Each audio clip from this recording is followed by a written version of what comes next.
Señor, usa mi vida, Señor, quita de mi boca toda mentira, todo engaño, Señor. Que tu rebaño, Señor, reciba un alimento sano para nutrir su mente, su corazón, Señor. Llénanos con tu presencia y de tu gracia, en el precioso nombre de Cristo Jesús. Amén y amén. Gloria a Dios. ¿Pueden tomar su lugar, hermanos? Muy bien, hermanos. Si les parece bien, nos vamos directo a la palabra del Señor. Abrimos nuestras Biblias en el Evangelio de Juan.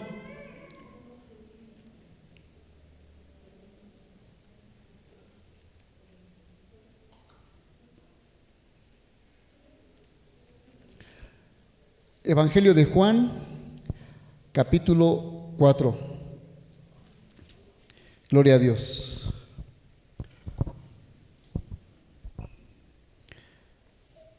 Deseo, hermanos, de todo corazón que sean bendecidos con la palabra de Dios, que este mensaje realmente, como el título lo dice, ¿verdad?, alimento a nuestra alma, que realmente sacie nuestras vidas, que la bendición del Dios Todopoderoso bendiga sus vidas, que sea una realidad en sus vidas, mis amados hermanos. Vamos a disponernos a leer la palabra de Dios. Evangelio de Juan, capítulo 4. Hay un versículo en particular que me llama la atención, pero vamos a leer 32, 33 y 34. Dice así la palabra del Señor: en el nombre del Padre, y del Hijo, y del Espíritu Santo.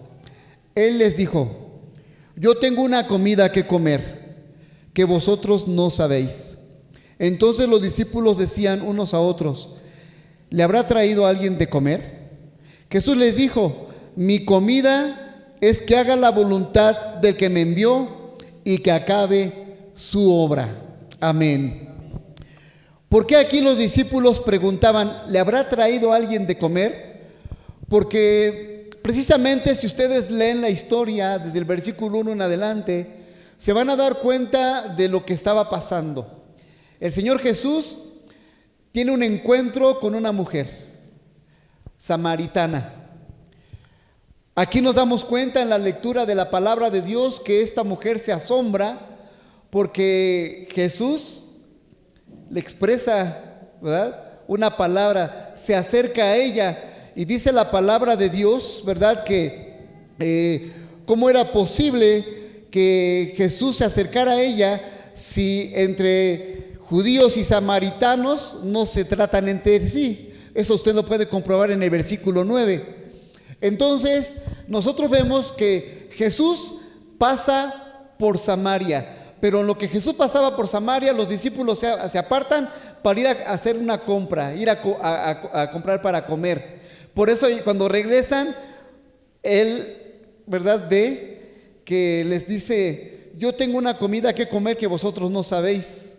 Entonces ellos se preguntan: ¿ya alguien le habrá traído? ¿Alguien se nos adelantó? Pero no era así, era que Jesús traía ese concepto en su mente y en su corazón después de lo que había hablado con esta mujer samaritana. Es cierto, hermanos, si entramos un poquito en el contexto bíblico, al terminar el rey Salomón su reinado, ¿qué fue lo que pasó con el pueblo de Israel? Se divide en dos y viene el reino del norte y el reino del sur. El reino del norte, que era el pueblo de Israel como tal, y el pueblo del sur, que era Judá. Se dividió, y a partir de ahí el pueblo de Dios empezó a pedir un gobernante, a pedir a un rey. Recuerden en la historia, hermanos, que cuando salieron de Egipto, cuando Dios los sacó de Egipto para llevarlos a la tierra prometida, en todo tiempo Dios estuvo con ellos. En todo momento estuvo Dios con ellos. Pero ¿qué pasó después de un tiempo? Pasado los años, el pueblo de Israel empezó a pedir un gobernador, alguien que fuera rey sobre ellos, queriendo ser como las otras naciones. Y ahí fue un grave error del pueblo de Israel, porque en lugar de seguir al Rey de Reyes, a su Dios Todopoderoso, al que los libraba con brazo fuerte, en lugar de seguirlo a Él, empezaron a pedir un rey. Y si ustedes se adentran más en la historia, se van a dar cuenta que en Primera de Reyes y Segunda de Reyes, en estos dos libros, vemos la historia de que el pueblo tuvo varios reyes y que la mayoría de ellos hicieron lo malo ante los ojos de Jehová. Realmente muy pocos reyes hicieron lo bueno. Y cuando la Biblia se refiere a ellos, dicen, hicieron lo recto delante de Jehová. Este no es el caso, hermanos. El primer rey del norte fue Jeroboam, quien hizo lo malo, vean, para redundar un poco, ¿verdad?, ante los ojos de Dios. Jeroboam tenía el temor de que sus ciudadanos se reconciliaran con Judá debido a que el templo estaba en Jerusalén. Reino del norte no tenían templo donde adorar. Reino del sur tenían un templo donde adorar, Jerusalén. ¿Cuál es el temor del rey Jeroboam? Híjole, estos se van a querer ir para acá para adorar a su rey. Y entonces, ¿qué es lo que hace Jeroboam? Para evitar esto, edificó dos altares. Vean, uno en Betel y el otro en Dan. Y esto fue causa de pecado e idolatría en el pueblo, hermanos, la cual persistió hasta el tiempo de la cautividad. Todos los reyes del norte, ¿verdad?, la mayoría de los reyes del norte del reino de Israel hicieron lo malo delante de Dios. ¿Y qué fue lo que pasó, hermanos? Hubo una mezcolanza. Algunos judíos inclusive se mezclaron entre los pueblos y cayeron en actos de paganismo. Fueron contaminados con idolatría y todo eso no le molestó a Jehová Dios. Eso no le pareció bien a Dios. Pero vamos a ver un poquito más de la historia. Uno de los reyes de Israel fue Omri.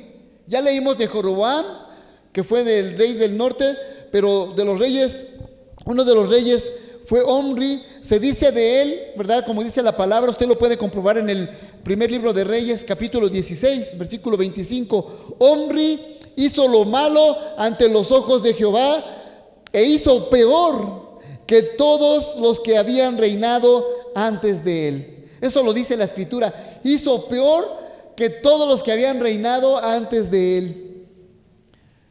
Luego dice aquí también la palabra de Dios. Este rey, hermanos, fue un rey que edificó Samaria. Vean, ya de dónde surge Samaria. La hizo capital del reino. Dice la palabra de Dios ahí en Primera de Reyes 16:24. Omri compró a Semer el monte de Samaria por 2 talentos de plata, o sea, regalado. Y edificó en el monte y llamó el nombre de la ciudad que edificó Samaria. Vean, todo un mundo que se empezaba a pervertir, a corromper, a contaminarse. El hijo de Omri, o sea, ya una generación después, fue Acab, otro rey perverso en Israel, entregado por completo a la idolatría. De Acab se nos dice, según el versículo 32 del mismo capítulo de Primera de Reyes, que hizo altar a Baal. Vean, en el templo de Baal que él edificó en Samaria. O sea, en Samaria había un altar dedicado a Baal, ¿sí?, que es como decir, ahorita ya puso a la muerte, ¿verdad?, para adorar a Satanás, al diablo mismo, hermanos. Entonces nos damos cuenta el grado al que llegó el pueblo de Israel. Estaban prácticamente sometidos y contaminados para hacer lo que el pueblo pagano hacía. Ahora apenas estamos mencionando los comienzos de esta ciudad Samaria, con el fin de ver la progresiva idolatría, y cada vez iba arraigando cada vez más. Con el fin de entender mejor esto, yo les voy a explicar, hermanos, qué es lo que pasó. Hubo una mezcla con otras naciones. Eso fue lo que pasó. Debido al pecado de Israel, Dios los entregó al rey de Asiria, quien conquistó Samaria y llevó cautivo parte del pueblo que habitaba en esa región.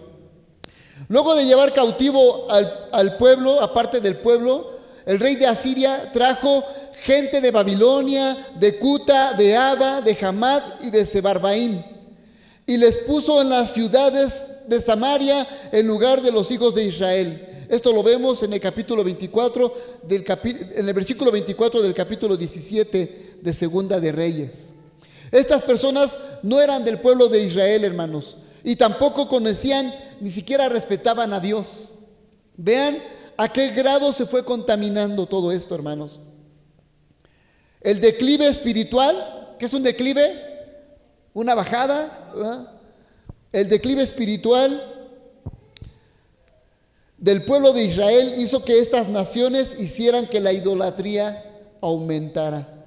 El rey de Asiria envió sacerdotes que enseñaran a este pueblo a temer a Jehová. Así que fueron instruidos en la ley de Moisés. Esto no vino a ser otra cosa que un conocimiento teórico. Solamente conocían a Dios de palabra, pero no de acciones ni de hechos, hermanos.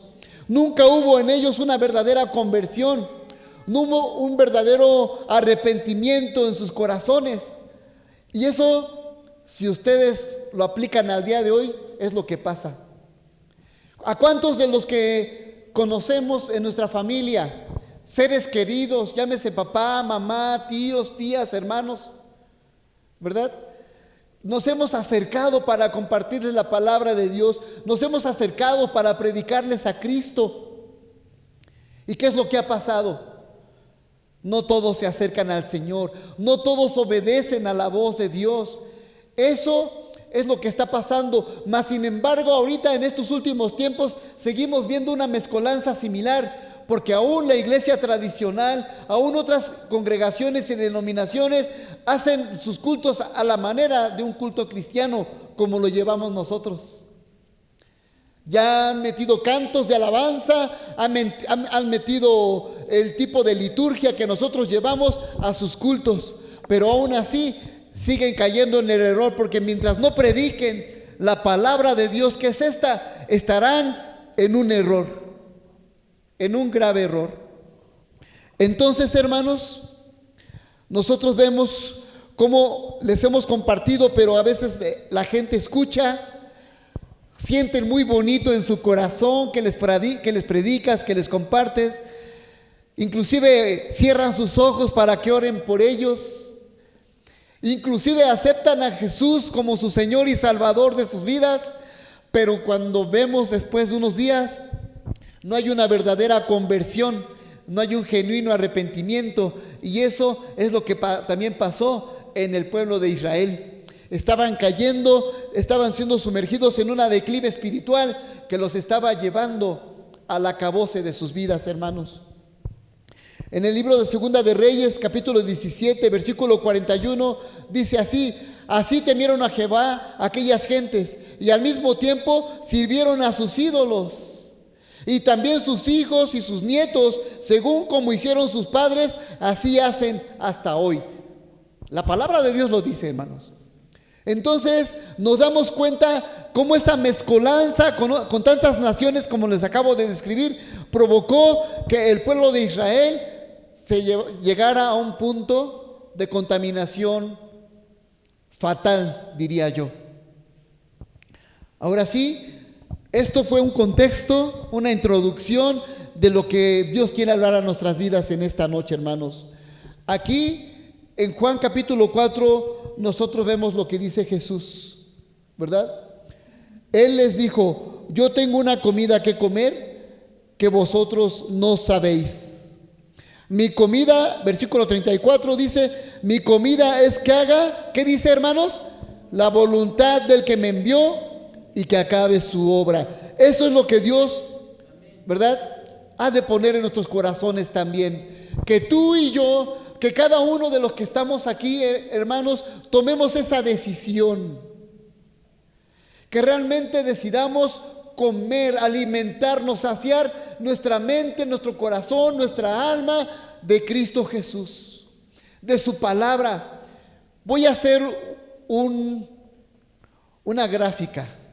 Qué bueno que ya contamos con micrófono inalámbrico. Pásale tu Biblia. El Señor nos dice: aliméntate de mi palabra. Aquí Jesús dice: mi comida es que haga la voluntad del que me envió. Nosotros, hermanos, hemos de ser alimentados con la palabra de Dios. ¿cuál es tu alimento? Yo te preguntaría, ¿cuál es tu alimento? Y yo le diría a José Luis, ten, este es tu alimento. Ahí está tu comida, lo que va a saciar tu alma, lo que va a saciar tu corazón, lo que va a nutrir tu mente, para que hagas conforme a la voluntad de Dios. La voluntad de Dios no la vas a encontrar en otro lugar, ni allá, por ninguna parte vamos a encontrar hacer la voluntad de Dios, solamente aquí. José Luis, es tu alimento. No nos olvidemos de esto, hermanos. Este es el alimento para nuestra alma, para nuestro espíritu, mis amados hermanos.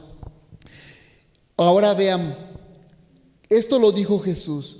Si Jesús, siendo el Maestro, el Hijo de Dios, el que tenía ya todo ganado, para Él no había ningún tipo de pierde, porque Él vino a hacer la voluntad del Padre. Jesucristo vino a cumplir el propósito por el cual vino a esta tierra, dio su vida por nosotros en la cruz del Calvario, derramó hasta la última gota de su sangre para perdonar nuestros pecados, y Él sabía que resucitaría al tercer día y estaría a la diestra de Dios.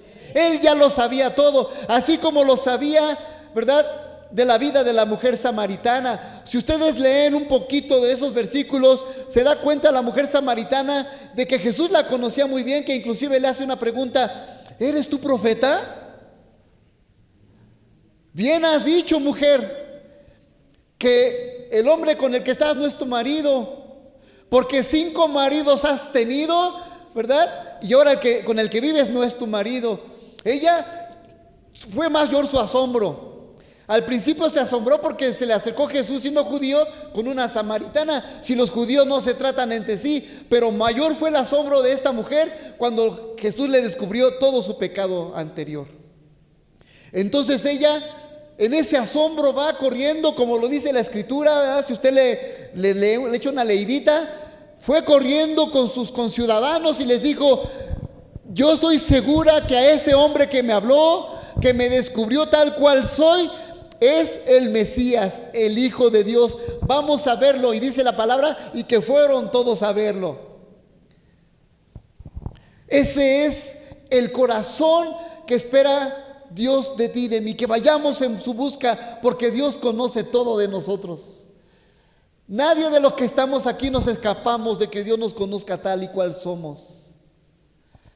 Y si el Maestro, ¿verdad?, tuvo que aplicarse en alimentar su alma cumpliendo la voluntad de Dios, ¿cuánto más nosotros que somos sus discípulos, sus aprendices? Amén.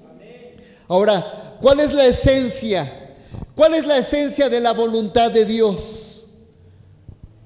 Vamos a verlo en la palabra de Dios. Los invito a ir a Jeremías capítulo 9, mis hermanos. Vaya a su Biblia. Jeremías capítulo 9.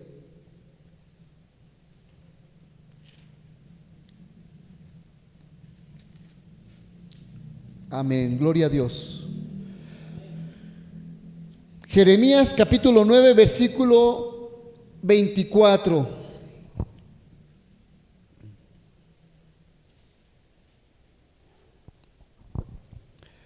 Les voy a leer desde el versículo 23.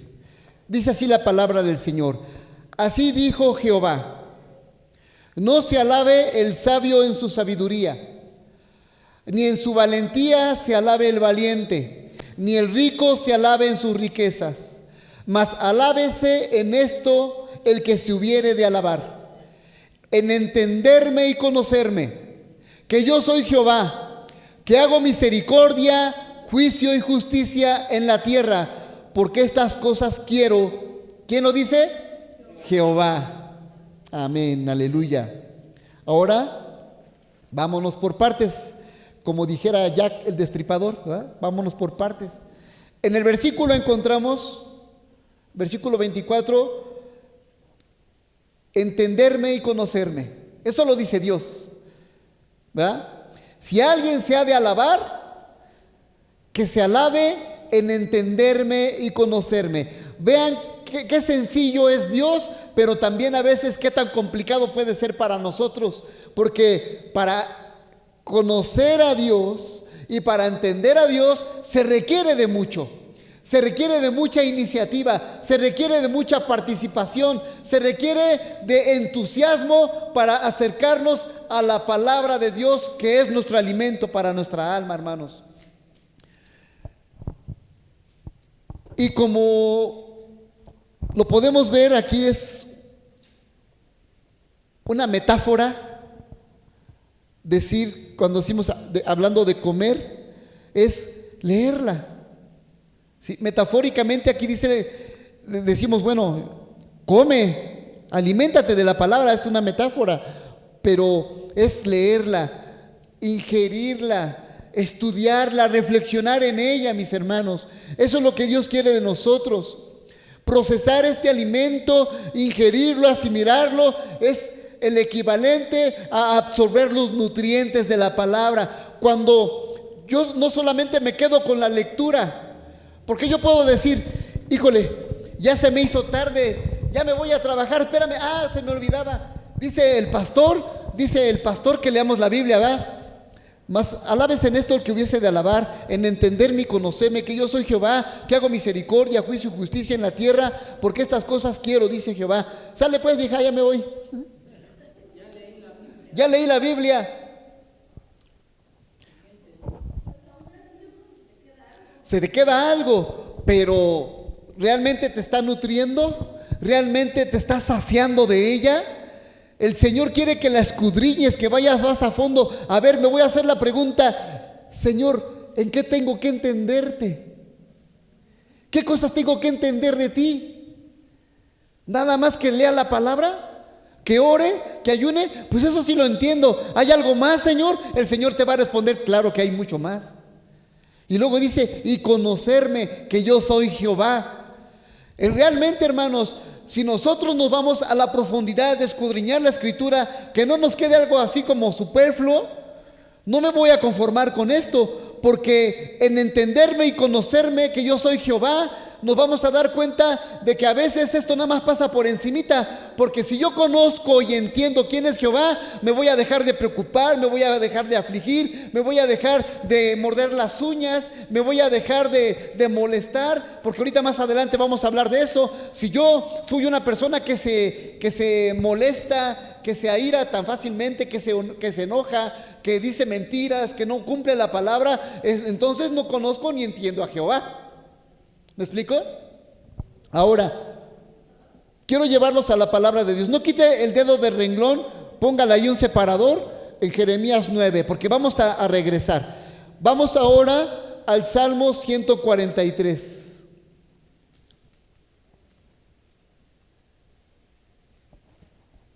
Salmo 143. Y veamos lo que dice el versículo 5, mis hermanos.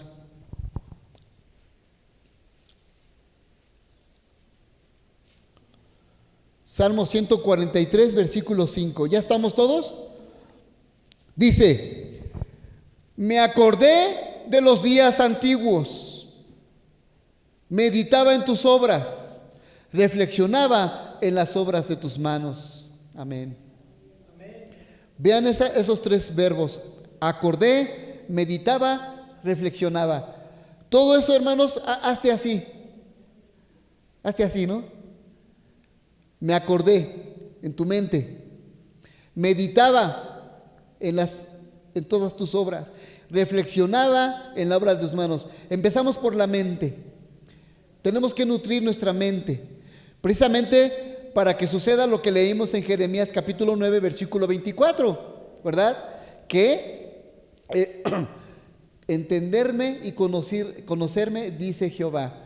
Si yo soy de las personas que me acuerdo, medito y reflexiono, estoy nutriéndome de la palabra de Dios. Estoy alimentándome de la palabra de Dios. Tenemos que aplicar la mente, lo cual significa estar comiendo de la palabra de Dios, nutriendo nuestra mente, asimilarla, sacar todos sus nutrientes para que yo pueda verdaderamente conocer y entender a Dios.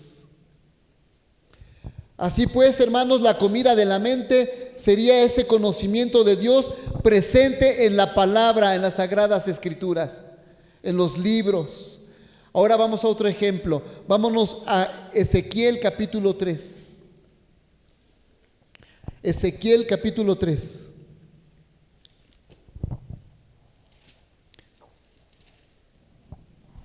Aquí el profeta Ezequiel estaba empezando su ministerio.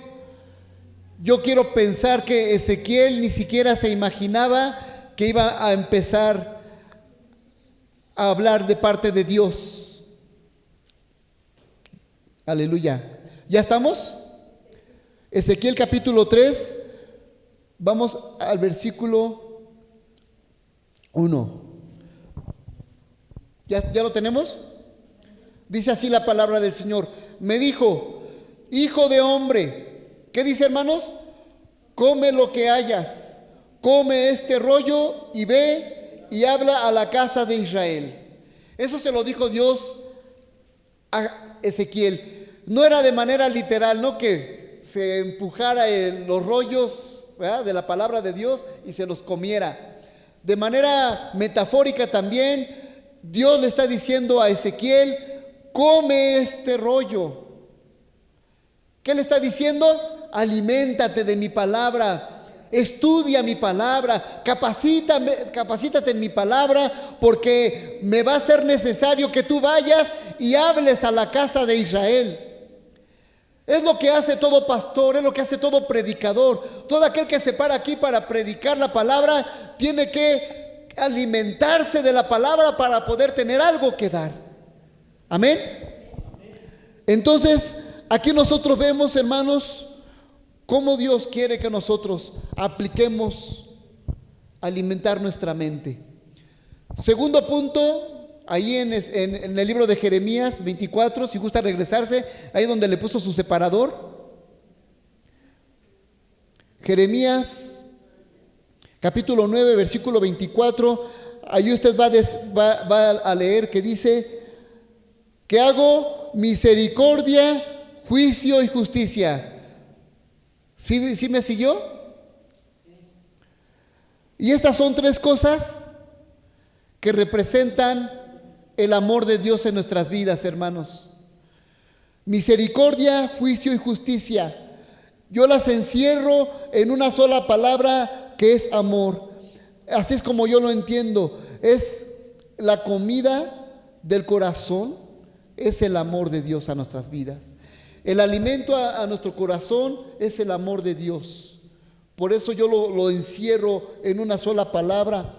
Es el amor no solamente que Dios nos da, sino también el amor que nosotros le damos a los demás. El Señor nos ha hablado en su palabra y Él nos dice, amarás al Señor tu Dios con todo tu corazón, con toda tu alma y con toda tu mente y con todas tus fuerzas. Y este es el principal mandamiento. También Dios nos dice en su palabra, un mandamiento nuevo os doy, que os améis los unos a los otros como yo os he amado, que también os améis unos a otros. La esencia del amor, que es solamente en Dios. Ahora, estas no son dos comidas diferenciadas, porque tenemos que unir la mente con el corazón, porque mucho envanecerá a aquel que solamente conoce, pero que no lo traslada a su corazón para dar la esencia del amor de Dios para con los demás. A través del conocimiento de Dios, ¿verdad?, que Él mismo nos ofrece en su Biblia, en la palabra de Dios, está manifestado justamente su amor por cada uno de nosotros, hermanos.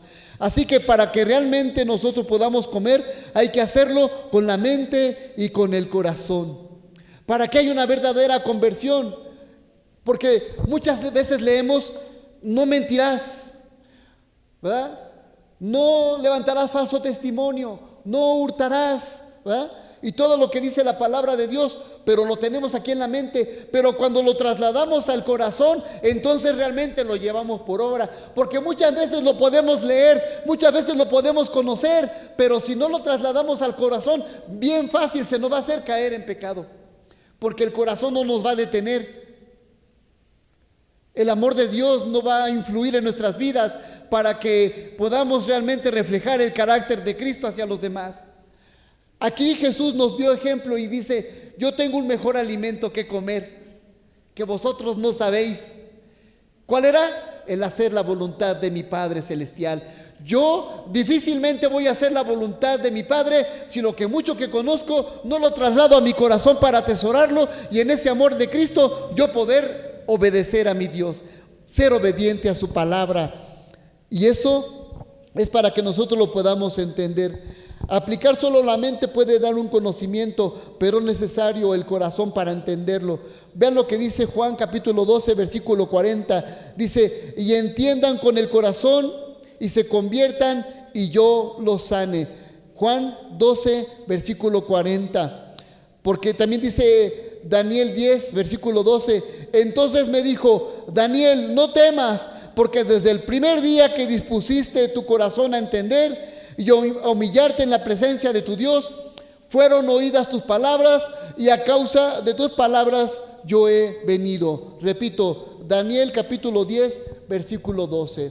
Todo eso lo encontramos en la palabra de Dios, mis hermanos. Así es de que encontramos a un Dios misericordioso, a un Dios justo y a un Dios que hace justicia. Y eso puede ser en nuestras vidas, hermanos. Que Dios tenga misericordia de nosotros. Que un Dios justo haga justicia en nuestras vidas también. A veces hay necesidad. A veces hay cosas que le pedimos a Dios para que podamos ver su mano poderosa en nuestras vidas. Que sane a un pariente que está enfermo, aún en nosotros mismos, que Dios haga un milagro en nuestras vidas. Ese Dios justo, ese Dios de justicia, ese Dios de amor y de misericordia va a ser manifestado en nuestras vidas, porque Él sabe y Él conoce que tú y yo hacemos la voluntad del Padre. Cumplimos en esa área de nuestras vidas. Y por último punto, ahí ustedes lo pueden leer en Jeremías capítulo 9, versículo 24, que también dice el Señor: porque estas cosas quiero, dice Jehová. Estas cosas quiero, dice el Señor. Hermanos, sinceramente yo pienso que en esta cita se condensa la máxima expresión de la voluntad de Dios. Se condensa la voluntad de Dios, porque primero hemos leído que dice entenderme y conocerme a través del conocimiento de su palabra. Luego hago misericordia, juicio y justicia, y por último estas cosas quiero. O sea, ahí está la voluntad de Dios. Conocerle y entenderle. Cuando tú y yo le entendemos y conocemos a Dios, hermanos, nuestra mente va a ser transformada. Nuestra mente, nuestro carácter, nuestro temperamento va a ser transformado al carácter de Cristo. Vamos a reflejar a Jesús. Entonces ya no voy a ser el mismo gritón o gritona de siempre, el mismo enojón o enojona de siempre, el mismo que hace y comete cualquier tipo de pecado. Ya no caeremos en tentación, porque entonces hacemos lo que Jehová Dios quiere, porque cumplimos su voluntad y ese es nuestro alimento. ¿Cuántos dicen amén? Gloria a Dios. Y para cerrar, los voy a llevar a una última cita, ahí en Jeremías capítulo 31, hermanos. Jeremías 31, versículo 33.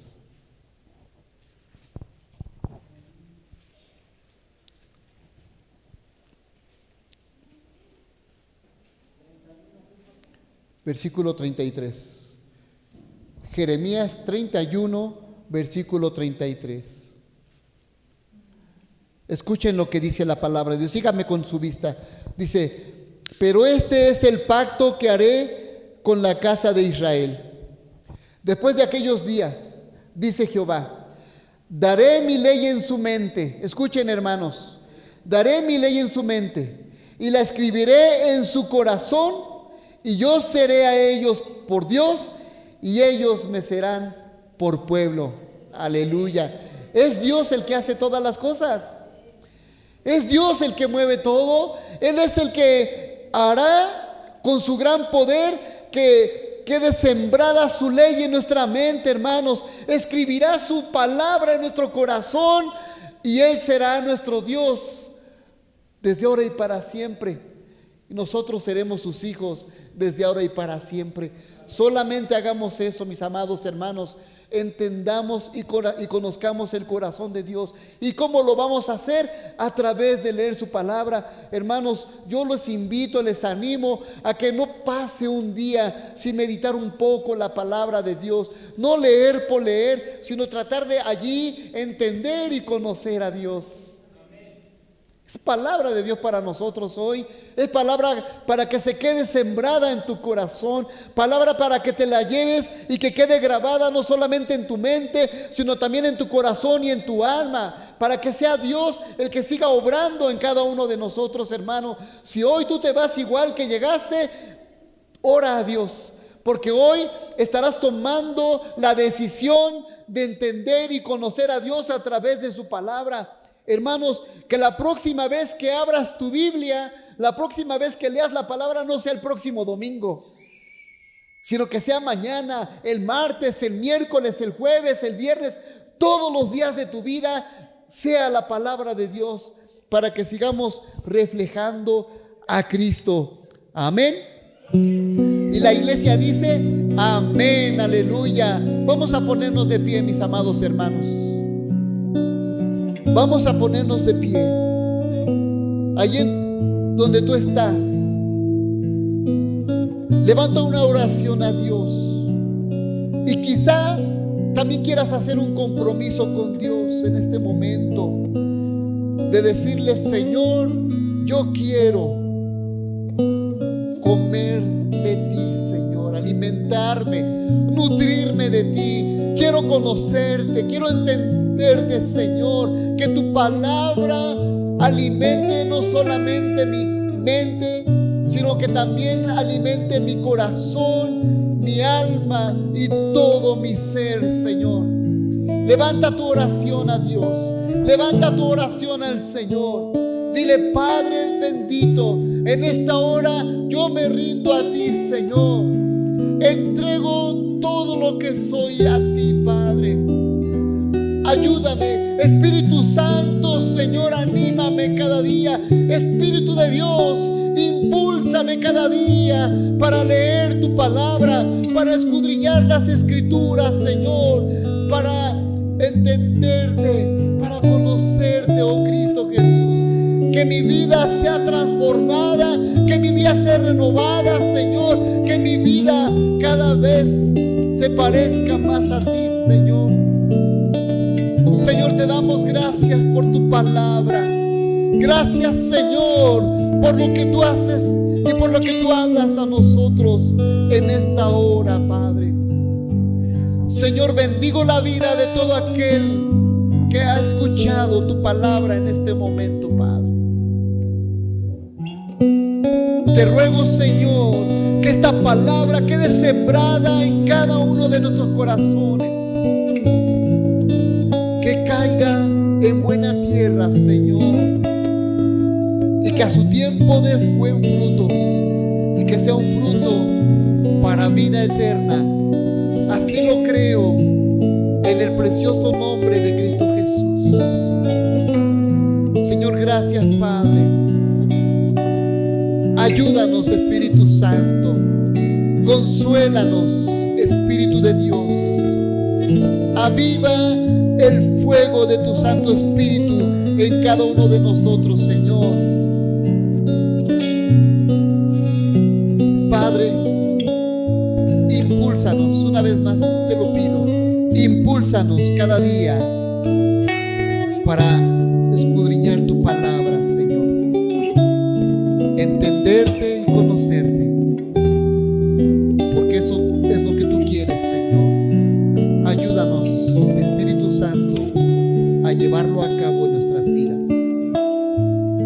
Que podamos vivir, Señor, la experiencia tan hermosa y tan maravillosa de tus milagros, tus señales, cada día de nuestras vidas, Señor. Todo esto, Señor, como siempre lo hacemos, en el precioso nombre de Cristo Jesús. Amén y amén. Aleluya. Gloria a Dios. ¿Le pueden dar un aplauso al Rey de Reyes y Señor de señores. Te alabamos y te bendecimos, Padre. A ti por siempre la honra y la gloria. Amén y amén. Aleluya.